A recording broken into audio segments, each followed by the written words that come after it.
الحمد لله رب العالمين والصلاة والسلام على سيد الأنبياء والمرسلين أبي القاسم محمد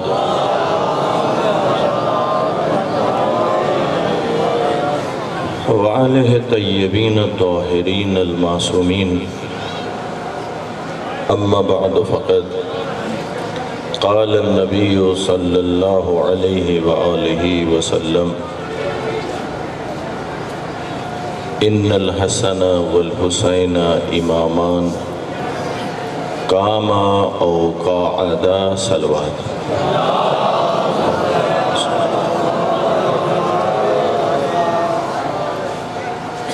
سامعین محترم، وقت انتہائی محدود ہے۔ اس مختصر وقت میں امامت کے عنوان سے تھوڑی گفتگو کرنا چاہتا ہوں۔ حدیث سرکار دو عالم کی میرے بیٹے حسن اور حسین دونوں امام ہیں، یہ جنگ کریں تب بھی امام ہیں، یہ صلح کریں تب بھی امام ہیں۔ امامت کی ذمہ داریوں میں سے ایک ذمہ داری یہ ہوتی ہے کہ وہ امت کی ہدایت کا ذریعہ بنتے ہیں۔ تو جو میری طرف رہے، وقت تھوڑا ہے، میرے ساتھ بولتے ہیں کہ تو پیغام انشاءاللہ اب تک پہنچ جائے گا۔ امام کی ذمہ داریوں میں سے ایک ذمہ داری کیا ہے؟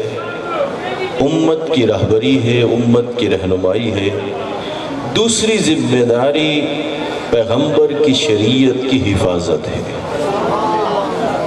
یہ دو بڑی اہم ذمہ داریاں ہیں۔ فرماتے ہیں من مات ولم یعرف امام زمانہ مات میتۃ جاہلیہ، جو مر جائے اور اپنے زمانے کے امام کی معرفت نہ رکھتا ہو وہ جہالت کی موت مرتا ہے۔ یہ جو روایات میں ثواب ہے نا کہ آپ کسی معصوم امام کی زیارت کے لیے جائیں تو اتنے عمرہ کا ثواب، اتنے حج کا ثواب، وہاں ایک شرط بھی ہے، عارفاً لحق کے ہی، ہر کسی کو نہیں ملتا جو ان کے حق کی معرفت بھی رکھتا ہو۔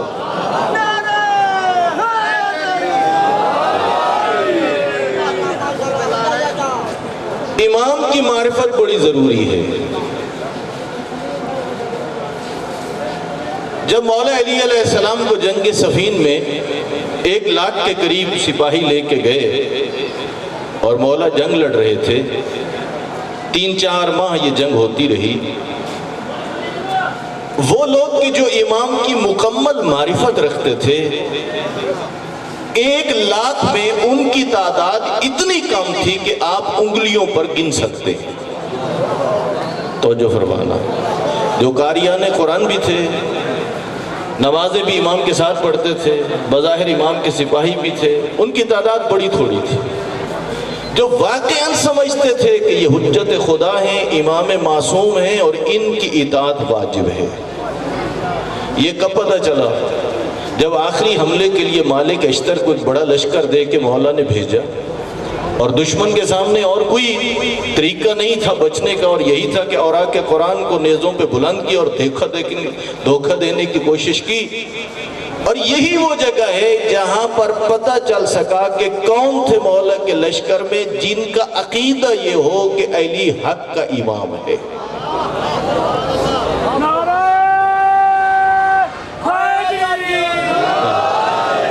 یہی وجہ کہ ایک شخص نے پوچھا تھا، اسی جنگ میں پوچھا تھا، مولا میرے ایک اور بھائی ہے جو اس جنگ میں آنا چاہتا تھا، کو مجبوری بن گئی، تیاری کی تھی، ارادہ تھا اس کا، آنا چاہتا تھا، مجبوری بن گئی جس کی وجہ سے نہیں آ سکا، مولا اس کے بارے میں آپ کا کیا خیال ہے؟ امام نے جواب دینا تھا کہ اسے بھی اجر ملے گا، امام نے جواب نہیں دیا۔ اس کے سوال کا جواب دینے کی بجائے آپ نے کر ڈالا سوال، پوچھتے ہیں مولا میں تجھے بعد میں دوں گا تیرے سوال کا جواب، تو پہلے یہ بتا کیا وہ مجھے اس جنگ میں حق پہ سمجھتا ہے؟ کہا مولا وہ آپ کو حق پہ سمجھتا ہے؟ تو میرے مولا نے ارشاد فرمایا اگر وہ حق پہ سمجھتا ہے تو پھر اس کا نہ پوچھ، بلکہ وہ بچے جو ماؤں کے رحموں میں ہیں، وہ جو اپنے باپوں کی صلح میں ہیں، وہ جو قیامت تک پیدا ہوں گے، جو بھی مجھے حق سمجھتا ہے وہ ایسے ہی ہے جیسے جنگ صفین میں میرے ہم رکاب ہو۔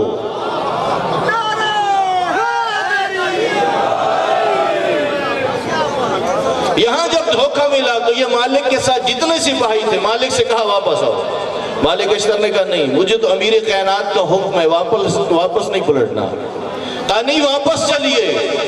پہلی زیادتی مولا کائنات کے اس لشکریوں نے یہ کی کہ مالک اشتر کو کفر کا فتوہ لگا دیا۔ توجہ فرمانا، واپس پلٹے اور آ کے امیر کائنات کے خیمے کا گھیراؤ کر لیا۔ اب یہ مسلمہ مسئلہ ہے، ہمارے تشیع کا مسلمہ مسئلہ ہے۔ امام لوگوں کے مشوروں کا محتاج نہیں، لوگ امام کے مشورے کے محتاج ہیں۔ لوگوں کا کام نہیں ہے امام کی رہنمائی کرنا، امام کی ذمہ داری ہے لوگوں کی رہنمائی کرنا، اس لیے کہ امام معصوم ہوتا ہے، ڈائریکٹ اللہ کی رہنمائی میں سفر کرتا ہے۔ امام جانتا ہے کس چیز میں فائدہ ہے، کس میں نقصان ہے، لیکن یہی وہ جگہ تھی، تنہا ہے مالک، جانتا ہے اگر میں سفر کو جاری رکھتا ہوں، اکیلا ہوں، ادھر ہزاروں کا لشکر ہے، ہو سکتا ہے میں مارا جاؤں، لیکن مالک کو اس کی پرواہ نہیں، اگر یہ جان جاتی ہے تو چلی جائے، حکم امام بچنا چاہیے۔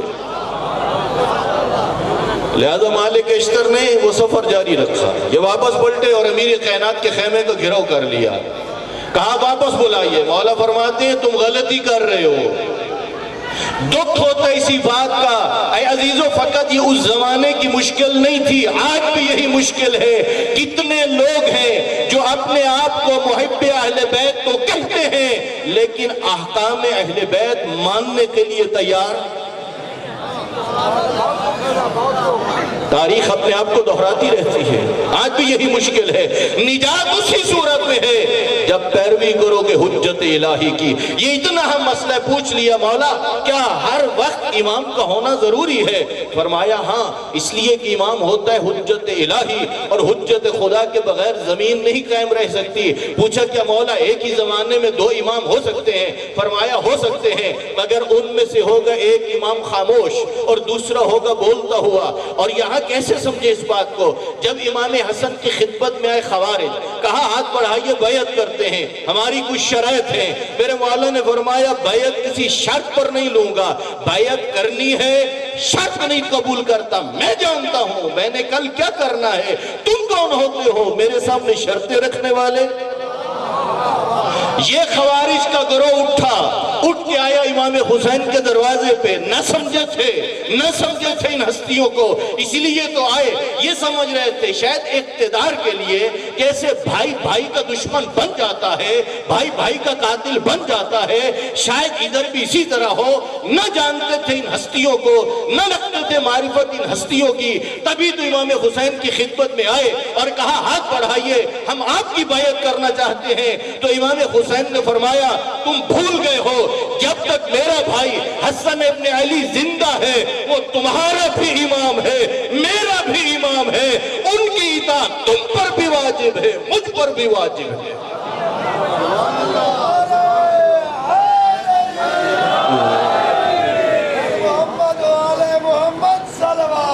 اللہم صلی اللہ علیہ وسلم۔ یہ عام مسئلہ نہیں ہے، امامت کا مسئلہ بڑا اہم مسئلہ ہے۔ ایک ہی زمانے میں اگر 3 امام موجود ہوں تو پھر ایک ہی امام کی اطاعت سب پر واجب ہے۔ یہی وجہ ہے کہ نہ پہچانا ان لوگوں نے۔ ذرا سوچئے، چند منٹ ہیں، ذرا سوچئے، خراسان سے آنے والا شخص جب امام سے یہ کہتا ہے مولا آپ قیام کیجئے، اپنے حق کے لیے اٹھئے، آپ کا ساتھ دیں گے، امام نے فرمایا اپنے غلام سے کہا جاؤ تندور میں لکڑیاں ڈال دو، تندور کو روشن کرو۔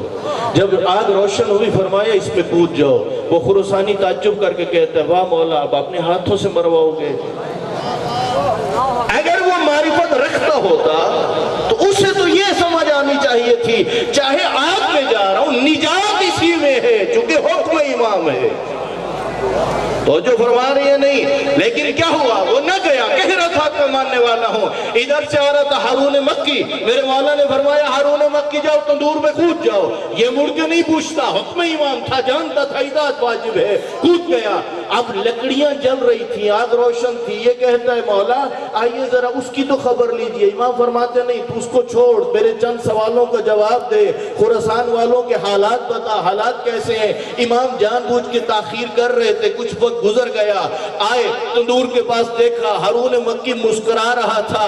میرے امام نے فرمایا اے خراسانی, تو جو کہتا ہے ہم قیام کریں, اتنا بتا تیرے خراسان کے اندر ہارون مکی کی طرح کتنے لوگ ہیں جنہیں میں حکم دوں اور وہ اپنی گردن کٹانے کے لیے تیار ہو جائے. پھر میرے مولا نے فرمایا آ میرے ساتھ چل. بکریوں کا ریوڑ تھا. فرمایا گن یہ کتنی بکریاں ہیں. جب گنی گئی تو ان کی تعداد 17 تھی. مولا فرماتے کاش اتنے ہوتے جو ہمیں پہچان لیتے, اتنی تعداد ہوتی جو ہمیں, جن کو بات سمجھ نہیں آئی, وقت کم ہے. میں عرض کرنا چاہتا ہوں سرکار دو عالم نے جو کہا ان الحسن والحسین امامان, حسن اور حسین دونوں امام ہیں. جنگ کریں تو بھی, صلح کریں تو بھی. امام حسن کے پاس جو لشکر اکٹھا ہوا تھا, مورخین لکھتے ان کی تعداد تھی 40,000, اور امام حسین علیہ السلام کے پاس جو لشکر بچ گیا, اگر آپ مشہور روایت کو لے لیں جو کہتی ہے 72 ہے اور ہاشمیوں کو نکال دیں تو بنتے ہیں غیر ہاشمی 40 یا کچھ زیادہ. آپ دنیا میں کہیں چلے جائیے, کسی سے پوچھئے کہ ہمارے نبی کے 2 بیٹے تھے, 2 نواسے تھے, ایک کے پاس 40,000 تھا, دوسرے کے پاس 40 تھے. جنگ کس کو کرنی چاہیے تھی اور صلح کس کو؟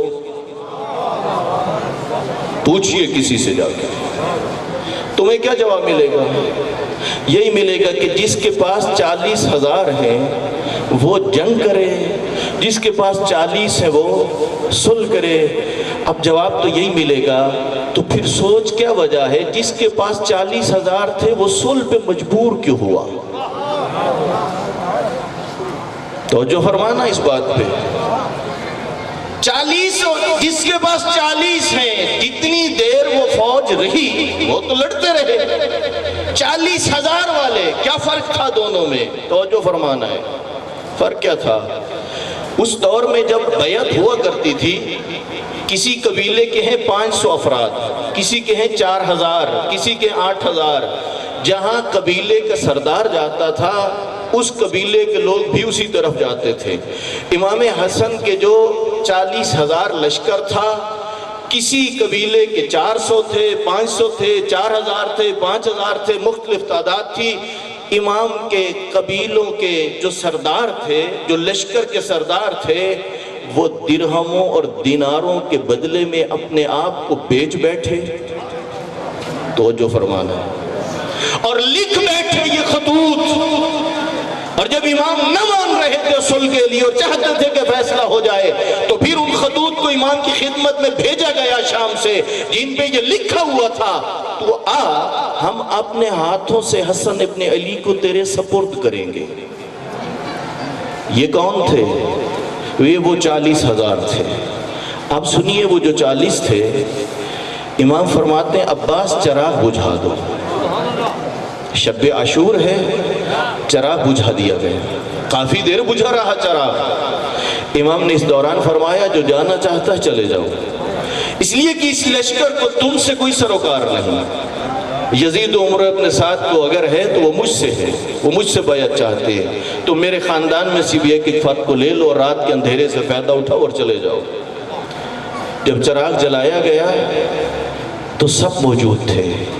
میں تو فقط ایک غیر ہاشمی صحابی کا جملہ عرض کرنا چاہتا ہوں تاکہ آپ کو اندازہ ہو جائے. اس نے کہا مولا آپ آئے ہیں اللہ کی دین کی نصرت کے لیے, آپ ہیں اس زمانے کے امام, آپ ہیں حجت الہی, آپ کی نصرت در حقیقت دین خدا کی نصرت ہے. مولا یہ تو ہمیں ایک ایک بار مرتبہ قتل کریں گے نا, ایسے ہی ہے نا, ایک ایک مرتبہ. مولا اگر اس کام کے لیے مجھے قتل کر دیں, بدن کے ٹکڑے کر دیں, آگ لگا دیں, راکھ بن جائے, فضا میں بکھیر دی جائے, پھر اللہ مجھے زندہ کرے, پھر اس عمل کو دہرایا جائے, اگر 70 مرتبہ دہرایا جائے, اللہ پھر مجھے زندگی دے, اے نبی کا لال یہ سر تیرے قدموں میں ہوگا۔ اسی لیے تو 8ویں امام کی خدمت میں جب ان کے اصحاب میں سے کسی صحابی نے یہ کہا مولا آپ قیام کیوں نہیں کرتے، آپ قیام فرمائیے ہم آپ کا ساتھ دیں گے، اس لیے اور یہ دلیل دی کہ مولا جیسے کربلا میں حبیب ابن مظاہر اور مسلم بن اوسجہ نے ساتھ دیا تھا تو میرے 8ویں امام نے فرمایا کہا تم مت ان کے ساتھ اپنی مثالیں دو، اس لیے کہ اللہ نے انہیں ایک مرتبہ پیدا کیا، وہ کربلا والے کچھ اور تھے۔ بس مشکل کیا بنی رہی، یہی تھی کہ ان ہستیوں کو نہ پہچانا گیا۔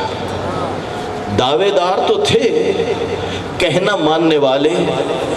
آج بھی صورتحال کیا ہے؟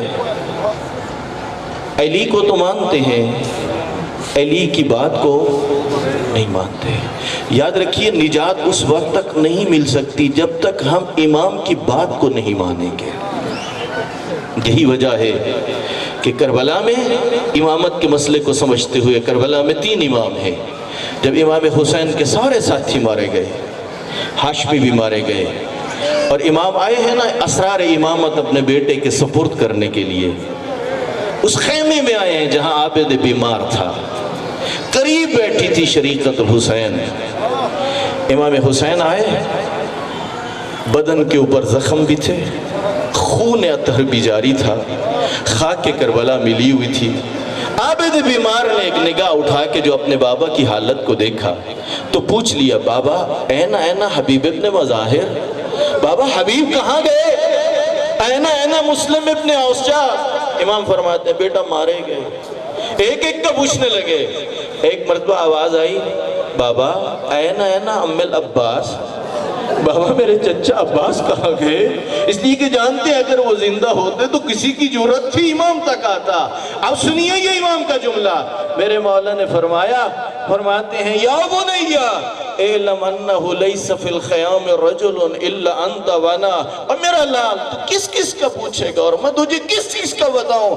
سن مردوں میں سے میرے اور تیرے علاوہ کوئی نہیں بچا۔ بیٹا اس کشتی کا آخری ملح میں بھی جانے والا ہوں، میں تو آیا ہوں امام امامت کے اسرار تیرے سپرد کرنے کے لیے، اب یہ کشتی جانے اور تو جان۔ اور امام سجاد نے کہا بھوپی اماں ذرا عصا بھی دو اور تلوار